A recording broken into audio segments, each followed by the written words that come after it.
Balancing chemical equation.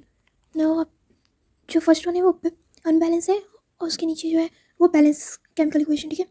तो अब मैं कुछ एग्जांपल्स मैंने कुछ ही एग्जांपल्स लिए हैं आपको समझाने के लिए, ताकि आपको अंडरस्टैंड कर पाओ।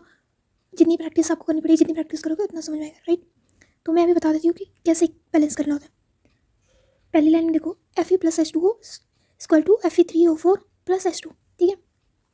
हमें लेफ्ट हैंड साइड और राइट हैंड साइड दोनों को बैलेंस करना होता है कि एटम दोनों साइड सेम होने चाहिए। Fe हमारा लेफ्ट हैंड साइड कितना है 3, राइट हैंड साइड कितना है 3, तो हमने 3 लिखा, ठीक है। बैलेंस हो गया। हाइड्रोजन कितना है 4H2 यानी कि 8, ठीक है। तो इससे 4H2 8 हाइड्रोजन इस लेफ्ट हैंड साइड भी हो गया। ऑक्सीजन कितना है 4, तो 4H2, तो ऑक्सीजन भी 4 हो गया, यानी कि ये हमारा बैलेंस्ड हो गया, right.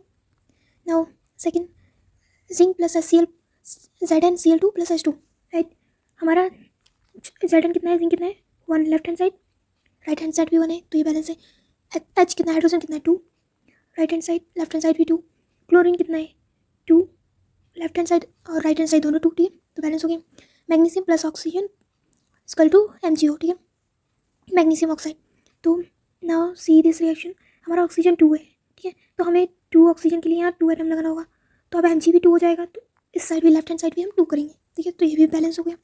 Now Al plus HCl AlCl3 plus H2, ठीक है। अब हम देखते हैं कि हमारा Cl कितना है, इधर 3 है, ठीक है, तो हमने 3 और 2, क्योंकि एल्यूमिनियम के लिए हमने 2 लगाया, तो 6 हो गया, राइट। अच्छा देखो, पहले ऐसे समझो, इस वाले इक्वेशन में आप पहले ऐसे समझो। पहले हाइड्रोजन देखो, राइट हैंड साइड हाइड्रोजन कितने हैं 6, ठीक है, 6 है, तो अब हमें लेफ्ट हैंड साइड भी हाइड्रोजन 6 लगाने होंगे, ठीक है। अब हमने 6 कर दिया। अब 6 हो गए तो क्लोरीन कितना होगा, इधर हमारा 3 था, राइट हैंड साइड हमारा क्लोरीन 3 था, बट लेफ्ट हैंड साइड 6 है, तो हमें इधर 6 के लिए 2 लगाना होगा, राइट। ये रहा, तो 2 लगा, तो 2, क्लोरीन भी हमारा 6 हो गया। अब एल्यूमिनियम भी 2 हो गया, तो हमें लेफ्ट हैंड साइड भी 2 लगाना होगा, ठीक है। नाउ तो इस तरह से बैलेंस करते हैं। आई होप आपको ये अब समझ में आ गया हो, इस तरह से बैलेंस होती है। पहले आप अच्छे से राइट हैंड साइड देखो कैसे बैलेंस है, राइट हैंड साइड में कितने आइटम है, फिर उसको लेफ्ट हैंड साइड में भी करो, ठीक है, तो ऐसे बैलेंस है। Now atom counting numericals. अब एटम कैसे काउंट करते हैं न्यूमेरिकल्स में, हमें कैसे पता चलेगा, जैसे इधर हमने काउंट किया, अब हमें इसमें पता कैसे चलेगा काउंट कैसे करते हैं, क्योंकि बच्चों को इसमें बहुत कन्फ्यूजन होती है, समझ नहीं आता। तो एक एग्जाम्पल लेते हैं, 3CO2, ठीक है, क्या है हमारा 3CO2। अब ऑक्सीजन क्या हमारे कितने O2, यानी 2 एटम पहले से 3 यहाँ पे, तो 3 × 2 कितने हो गए 6, राइट। तो इस तरह से बैलेंस होता है, क्योंकि हमारे ऑक्सीजन में 2 था, O2 है, तो हमें 3, हमने 3 इक्वेशन में है पूरे, तो 3 × 2 6, राइट। ऐसे हम नेक्स्ट देखते हैं। नेक्स्ट है हमारा हाइड्रोजन एटम इन 2H2SO4। अब H2SO4 हाइड्रोजन, इसमें पूछा हाइड्रोजन एटम कितने हैं, हाइड्रोजन में कितने एटम, ठीक है, पूरी इक्वेशन सिर्फ हाइड्रोजन का पूछा है।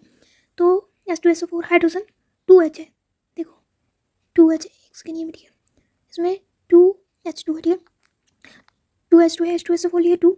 अब हमने 2 इसको बैलेंस 2H किया है, ठीक है, तो 2 × 2 4 हाइड्रोजन एटम, राइट, क्योंकि 2H2 है ना, तो 2 × 2 उसको मल्टीप्लाई करें। अब क्लोरीन एटम इन 5AlCl3। अब 5AlCl3 है, तो इसको देखो क्लोरीन पूछा हमें, एल्यूमिनियम का नहीं पूछा, क्लोरीन का पूछा है, तो 5AlCl3 है, यहाँ पे Cl3 है, यानी 3 तो है, और इक्वेशन में 5 है, तो यानी कि 5 × 3 = 15, राइट। ये देखो तो हमारा 15 हो गया, क्योंकि Cl3 है ना, 5AlCl3, Cl3 तो है ही, और 5 इक्वेशन में है पूरे, तो 5 × 3 करेंगे तो 15 हो गया, तो ये हमारा क्लोरीन के एटम्स हो गए, राइट।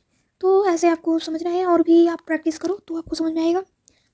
और भी चाहिए हो कुछ न्यूमेरिकल से कुछ आपको, तो मुझे आप कमेंट में बता सकते हो। Bye bye.